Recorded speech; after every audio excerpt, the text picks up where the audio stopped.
nothing wrong with that. And so when you saw that, from that time, who you were 4 years ago to the process 3 years ago, 2 years ago, last year, COVID, this year, what has been like anything different from the perception to like what you experienced, or for anybody listening that's kind of like, man, I kind of want to do real estate too.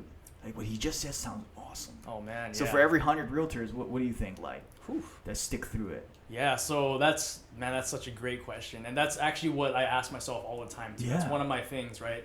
Like you know how we have like our daily mantras, right? That's one of the things like, hey man, why are you still doing this? You know, like can you still do this? You know, you still got it in you. Yeah. When people first start in anything, like even just I guess real estate. Yeah. Even if it's something else, whatever, like if they want to be more fit or they want to create their own business, right? But we'll go back to this and we'll say for people that are thinking about getting into real estate, I highly recommend it. But also what people need to really keep in mind is that it's not like that ad that I saw to get to what he was doing. Man, you got to put in some work. You know, it's not easy. It's not no fast. What do you say? Fast cash. You know, quick cash scheme or whatever they call it, that. right? I say the same thing. There is no get fit quick and no get rich quick. There it is. Get rich quick. That's the word I was looking for. Yeah, and get fit quick. Right. Yeah, there's nothing. none of that. And it's like that for everything in your life. And it's crazy. Everything. Yeah, because... And so that's what I learned in the last 4 years. The first year was the hardest. Maybe the second year actually was the hardest. Or the third. It was... All years were hard. Yeah. You know, like, it gets... For people listening, what is the hard for you? So, like, what happened? Yeah. So, the hard for me... So...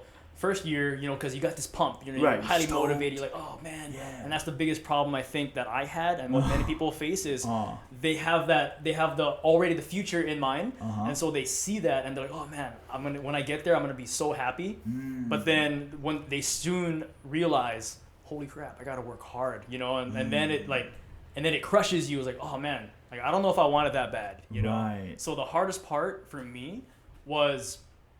Not looking for that immediate sense of gratification. Immediate gratification. Yeah. I like that. Avoiding that. Yeah, avoiding that, man, because it's kind of like, you know, a lot of people will think like, oh, because there's a lot of money and success to be made out there, right? Real estate being a really great tool, right? But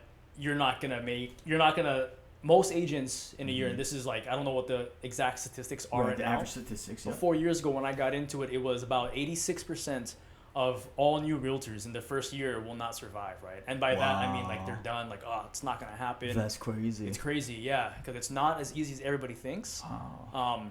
Leads, it depends on who you work for or with, but they don't come to you, you know? So why do you think that attrition is so high? Same with the fitness industry. 70-something% of trainers don't make 5 years. Wow.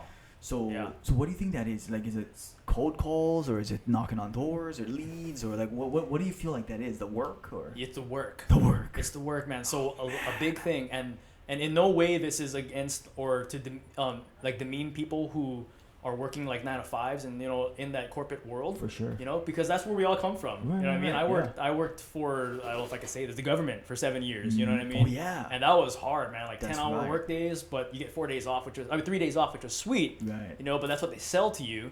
But being so comfortable with the schedule I was given, and I already had, you know, a boss who told me, I knew exactly what to do every single day. Right? I come into work, I know what I'm supposed to do, and I know what I got to get done before the day ends. When you become an entrepreneur, or realtor, right, business owner, you don't have that same guidance, right? Because now you're the boss.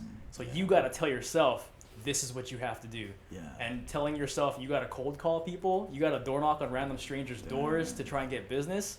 Yeah. How many people can say that to themselves? Everybody can say that, but how many people are going to do it, right? Agree. It's so hard, and it's because that's where the self-discipline comes from, right? Because motivation is temporary. Yeah. Oh, absolutely. I don't know if we agree. It's like a feeling, yeah? It's that feeling, it's like, you know? It's like, awesome. Yeah. And then it's like a caffeine kick, right? Or that's a good example. And then it's gone. Yeah, it's like, oh, sweet. And then, oh, gosh, shucks. You know what I mean? Like, I don't know. Like, and then you have this sense like, I need more motivation. Where am I going to find it? And then I think that's the biggest thing that people learn later on is that the motivation it's temporary. So you got to find a way to to be self-disciplined, right? So how to get there.